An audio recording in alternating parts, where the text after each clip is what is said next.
I know probably a little closer at the end than maybe you would have liked. Some of your takeaways after that close one at the end. Well, we had a chance to get some separation in the start of the second half, and we just gave up a lot of easy baskets and started exchanging baskets. And that's not the way we've ever played.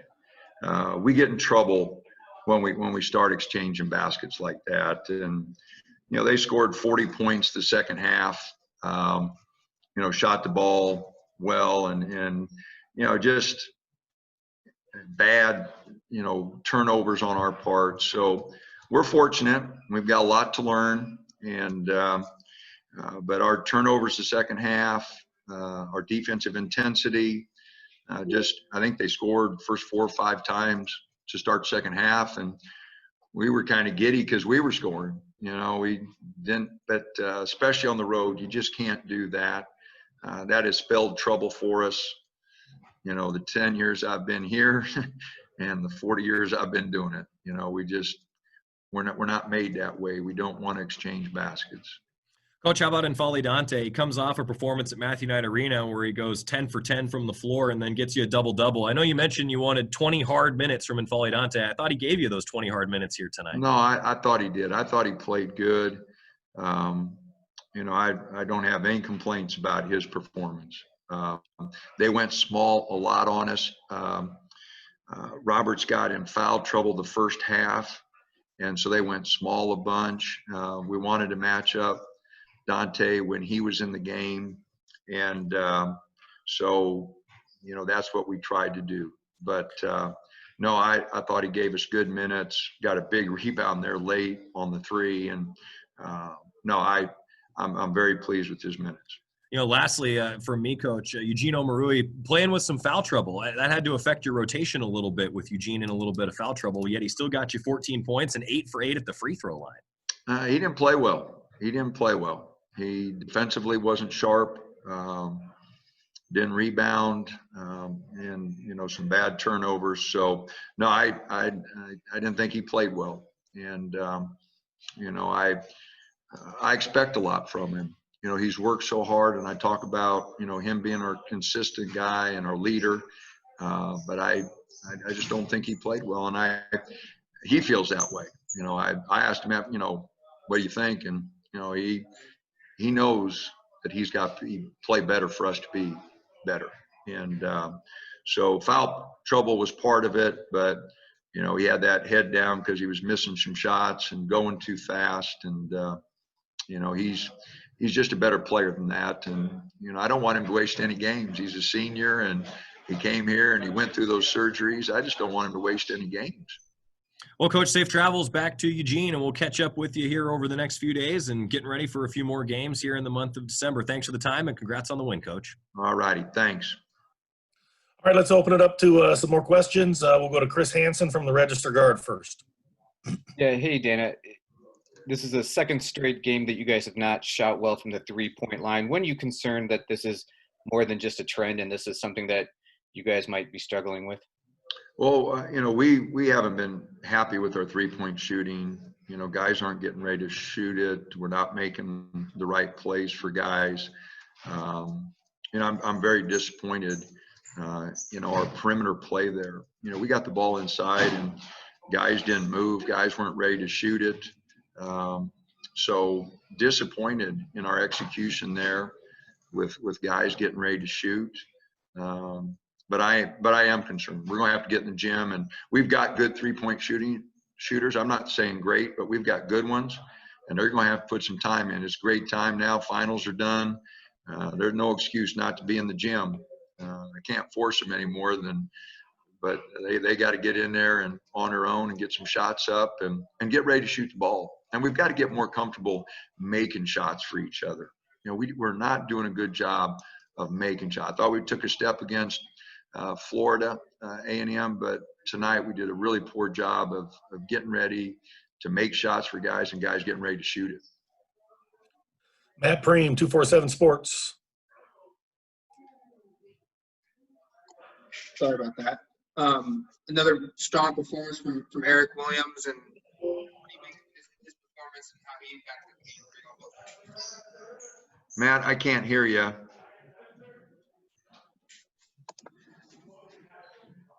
Can you hear me now? Yes, yes. Okay, sorry about that. Eric Williams, another good performance from him. Will you just make up his impact on both ends with his steals, rebounding, that big shot late in the game? Yeah, he did hit a big three. We were really struggling there and had some bad turnovers and got the ball in the middle, and he was ready to shoot that one in the corner and knock down a big three. No, he did some good things. The steals were big. I thought he could have played with a little more energy sometimes on the offensive end in the middle and been a little bit more aggressive. But all in all, I thought it was a solid game for him. James Krupia, the Oregonian. Dan, if you're not going to be making threes against the zone, you mentioned you go to the inside, and you guys were really effective in the paint. Basically, it was either the paint or the foul line was all your scoring. Your thoughts on just how you guys did and being able to capitalize on the inside, because the outside was so off, the inside was clearly. Yeah, James, I'm not sure. We ended up with 42 in the paint, but I think we had probably close to 30 in the first half. I didn't think we did nearly as good a job in the second half, and I don't have the halftime stats in front of me. We had 26 in the first half, and so I guess we only had 16, in the second half. And I thought we didn't handle it as well in there, James. I thought we had more turnovers in there, and I thought we did a great job in the first half, because you're right, we weren't hitting any jumpers, but we got that ball in the middle and made some plays and weren't quite as sharp. 26 the first half and only 16, and again had some really bad turnovers in there, I thought. Jerry Thompson, Ducks Illustrated. Yeah, Coach, even though the three-point shooting was bad, ironically, Duarte's at the end of the half and Eric's maybe one of the last from the field you made, maybe next to last. Are those two guys right now? I know everybody can hit threes, but are those the two guys they seem to have the most confidence right now on the threes? Without a doubt, Jerry. Those two, we're looking for threes and trying to knock them down. LJ, I want him shooting threes. He's done a good job in practice. Now, he didn't shoot it well tonight, but he hasn't taken many in games this year. And I've been telling him I want him to get more aggressive from the three-point line. So, again, it's, a number of guys I think are capable of shooting them, but we're going to really have to get used to making plays for each other. Our timing's got to get better. Delivering the ball's got to get better. We're just going to have to do a lot better job. Warren Williamson, Oregon Duck Football News. How you wanted to improve your side-to-side passing on the perimeter. Looked like you guys moved the ball a lot better. Warren, I can't hear you. Okay. Hold on. Let's go on to Matt Preen. Back to Matt.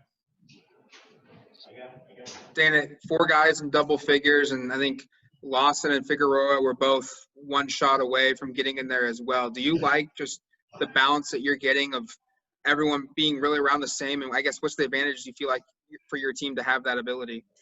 Well, I think we can have balanced scoring. I think on any given night, I'd be comfortable with one of those guys getting hot and going off and knocking a lot of shots down. But no, if our guys would really agree with me, we've got a lot of work to do, but Chris is a very capable scorer. Eric, LJ, Dante, Eugene, and I really think Jalen and Amari can make shots for those guys. And then, because the defense will be so worried about those 5 guys, they're going to get some better looks. I think we can have a very good offensive team, if we really focus in on making plays for each other. And tonight, 13 assists and it says 12 turnovers. Man, I'm going to have to watch the film because it sure seemed like a heck of a lot more than that. So, we're just going to have to get more comfortable making plays for each other. James. Dana, just what's next as far as, are you guys really planning an 11-day layoff till UCLA? Will you get in a a Portland State, or you're going to go the Krzyzewski route and not bother adding any more non-conference games? You know, I want to play, James, because I think we really need it. You know, guys have said yes and then backed out, and then called back and said, hey, how, you know, are you still available? So, you know, we're spending a lot of time on the phone trying to get things right. But we do need some practice time, James. So I'm not in a big hurry to get a full week, but we do need to play somebody. And so, again, we need to take tomorrow off, and then we need to practice. You know, we had 3 games last week or this last week, and we just didn't make enough progress. You know, we didn't make it in the games, and we need to get on the practice floor and get some things straightened out. But we do need to play one more game, I hope, before UCLA. You know, again, I don't know what's going to happen, James. You know, I have such mixed emotions. You know, I see the stress in our guys' eyes, but it seems like the only time they really relax is when we are practicing or playing. And heck, there's nothing for them to do off the floor and that. And so, you know, we stayed here in the hotel, and you know, there's nobody there. You know, you know, it's so different. You know, so again, I'm trying to make it enjoyable for them, but yet we've got to make progress, and I got to get on them a little bit, but we got a lot of work to do. Jerry. Yeah, Coach. Well, at least they had a lot of smiles after that win. They seemed to enjoy that. But my question, you talked about LJ hitting threes in practice, and I'm asking about Nafali. He seems to be kind of limited right now to shots from the baseline. Is he showing a lot more of that in practice? Is there a big upside there on some of his? Well, the zone was a little different for him tonight, and you know, it's hard for him to. He's not, you know, a great passer, and you know, I thought we could have got the ball to him a few more times. Don't get me wrong. He took 6 shots. I'd have liked to seen him 10 to 12. You know, so I'd have liked to have got him the ball more. And he did get fouled and to get 6 free throws, which is really good. And so again, you know, we do need to get 20 good minutes out of him right now. You know, we just got to get him in great shape to play 20. Then, you know, hopefully he could build it to more. But we need energy, and we need him playing hard for 20 right now, and then we can build from there, Jerry. Matt. Frank Kapang posted that he's on campus. Are you anticipating he rolls early? And I guess if he does, what's he going to bring to your roster? He is going to enroll early, and you know, he just wants to get into practice right now and see how everything goes. He's a young man that needs to play a lot of basketball, needs to work on a lot of things, but he is an athlete. He is a bright young man. And the thing I love, he wants to be at Oregon. You know, I mean, he picks up the phone every time I call. He gets right back to me. He's excited about being at Oregon. And, you know, guys, I love that. You know, I love guys that want to be in our program. And, you know, he's a really good student, really good young man, and I am looking forward to working with him. What he can give us this year, I have no idea. I have no idea. But we're going to start working. The quarter ended, and so as soon as we can get him cleared through everything this week, get him into practice and get him going.